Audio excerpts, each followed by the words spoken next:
Today, I went to my jiu-jitsu academy not just to train, but to interview some children. Why do I do this? It's because I have a children's book that I co-authored with my professor, Jean-Jacques Machado, and it's basically introducing children to the world of jiu-jitsu, right? And the first book is kind of the introduction of jiu-jitsu, and the second book is what I'm going to be writing in the future, and it's going to be about competitions and what it means to be a champion, right? And I could just write about what it means to be a champion from an adult's perspective, but this is meant to be a children's book, so I thought it was I thought I was just gonna write it, but then my professor invited me. Hey, why don't you take a children's class and then observe how the children are training, and then you'll have a better idea of how things actually work in children's classes. So I was like, sounds good. I'll do that. And then so today I went, and just wanted to share some things that the children said that really stood out to me. So not all the children compete. It's a fairly big children's class, but then out of them today, four of them were active competitors, and I talked to all four of them. And in my short interview, I asked them some common questions, like before your first competition, right? Who told you to compete? Like, was it your professor? Was it your parents? And did they want you to compete, or is it you wanted to compete? So that's like the first question I ask, and something really surprising to me. Maybe it's surprising because of my Asian kind of a background, but these kids, they all competed because they wanted to. They're here to train because they want to, which is a little bit kind of like unexpected, because when I was growing up, there were plenty of kids who did things because their parents wanted them to.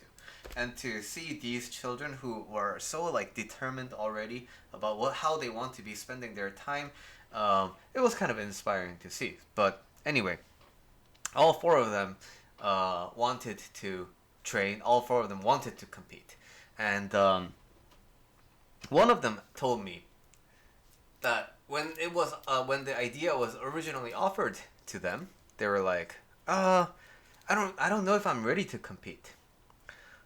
But the more they thought about it, the more they realized, if I just sit here and think, I'm never gonna know if I'm ready or not. And then so that's why they decided to compete. And that's such a kind of a baller move that even adults, a lot of adults don't do, right? To be at that kind of an early age and to be able to think that clearly about a problem, I think was really respectable. I don't know, maybe my expectations of kids are too low, but anyway, that was really great. And then I asked them, you know, before your first match, isn't it really nervous? And do you still get nervous? And then they all universally said, yep, it is nervous because you don't really know what to expect because it's your first time. And they all said in common, after the first match though, everything like just you're able to relax. Which was surprising to me because when I competed, I actually felt more pressure after the first round. I'm like, wait, I have to do this again? But, so like children, turns out they're a lot more like formidable, and they have a lot of like inner gut. And maybe it's because I interviewed the kids who are active competitors. Maybe other children have it differently. But I think I have a tendency of viewing children as these like, individuals who always need to be protected, and they don't really have a say in anything. Well, of course, they need to be protected by adults. But turns out they are pretty clear on what they want and how they want to be living their lives, which I thought was really great.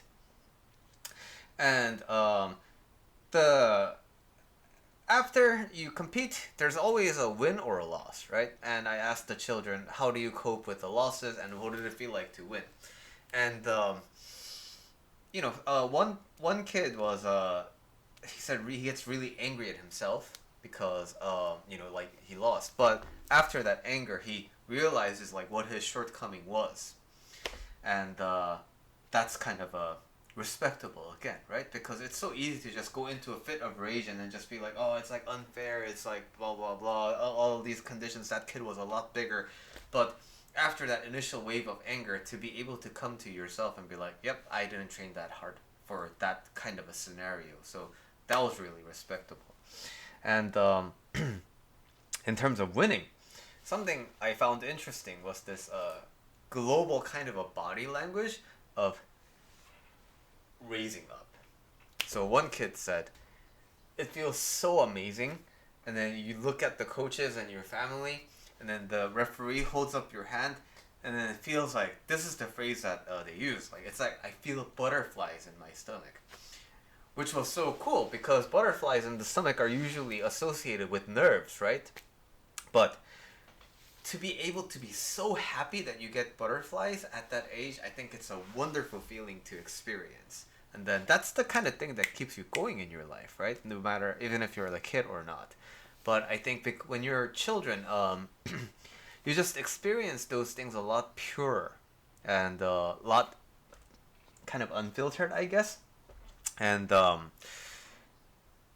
I really look at all the kids training after the interview, and they're so focused, and they bring all of themselves to the table.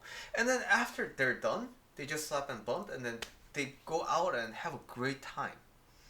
And it's such a wonderful thing to see because you see a lot of adults on the mat, and you can tell that there's a lot of on their mind. And progressively, round after round, they feel better. They get more into the zone because, like, you know, you're about to get choked or your like arm's about to be broken.